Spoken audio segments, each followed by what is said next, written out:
Hello class 12, this is your chemistry class and we were discussing about alcohols and phenols. So today's class we will discuss about the mechanism for dehydration of alcohols. Let's start the class. So dehydration of alcohols, and in previous classes I have explained the examples of dehydration of alcohols. So today's class is about mechanism for dehydration of alcohols. So this mechanism actually known as E1 reaction, and this E comes from elimination reaction. Okay, so in presence of concentrated H2SO4, the reaction that takes place is one type of elimination reaction, and this elimination reaction is termed as E1 reaction. This one is termed as E1 reaction. So what will be the mechanism? The mechanism involves three steps. The first step includes the protonation of the OH group. Step 1. The first step, suppose you have taken any alcohol, ethanol you take. The alcohol that you take must contain at least one beta hydrogen atom. So this one is ethanol you take, and in presence of concentrated H2SO4, what will happen? Concentrated H2SO4 contains H plus ion, you know, H plus ion, and oxygen contains two lone pair of electrons. So with one lone pair of electron, it can absorb this proton and it will form OH2 plus. So CH3 CH2 OH2 plus. This one it will form. It is giving the lone pair of electrons to this H plus ion, and it is producing plus charge here. So CH3 CH2 OH plus. This is the protonation. This step is known as protonation of alcohol. First step is protonation of alcohol. Next step,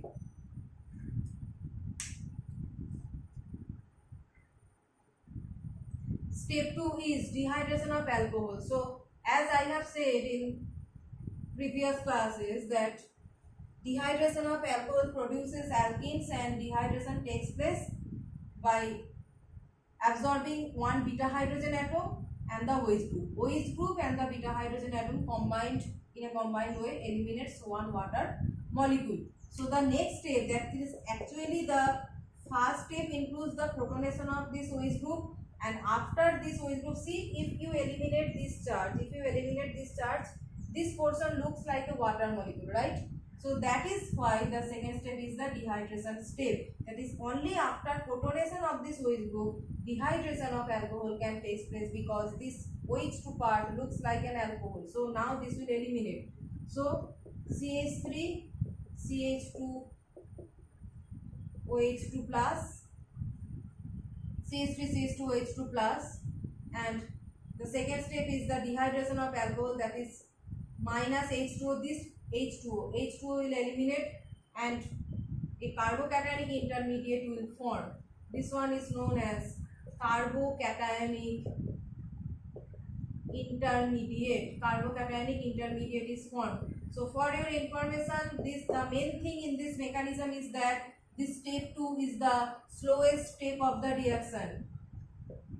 Point it that step 2 is the slowest step of the reaction, and from your chemical kinetics chapter you know that slowest step is the rate determining step, that is RDS step of the reaction. RDS, this one is rate determining step. So for multi-step reaction, you know, in chemical kinetics chapter I have explained that for multi-step reaction, complex reaction, you have to write down the rate law according to the rate determining step. So if a reaction takes place in 2 steps or 3 steps or 4 steps, whatever it is, you have to write the rate law according to the rate determining step, that is the slowest step. So if dehydration of alcohol involves 3 steps, you have to identify or to understand the rate of this reaction, you have to just look into the step 2, because it is the slowest step or rate determining step. So carbocationic intermediate formation step, that is the dehydration step, is the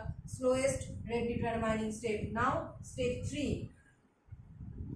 Step 3 involves elimination of beta hydrogen. This step 2 is dehydration,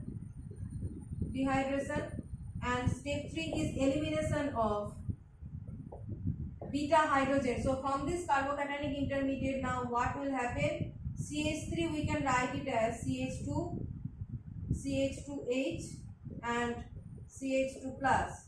So this will eliminate and this will form CH2 double bond CH2.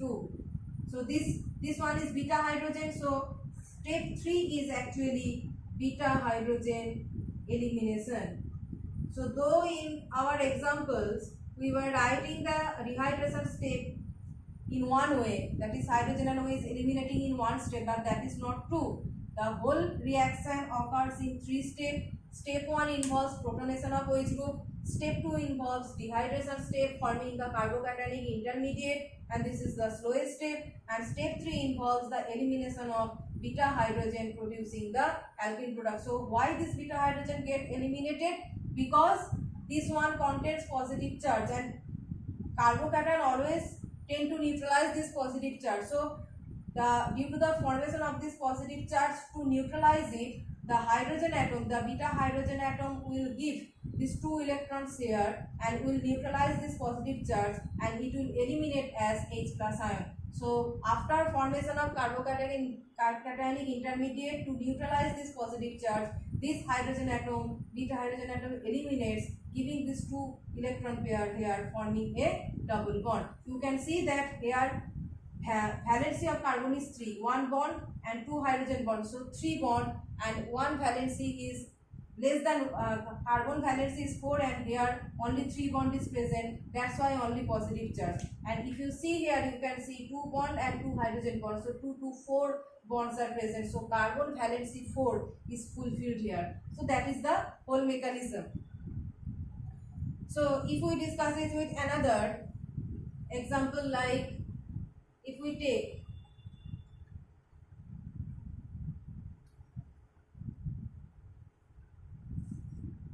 any 2 degree alcohol like CH3, CHOH, CH3. That was the first mechanism was for 1 degree and this mechanism is for 2 degree. So the first step it will form H plus.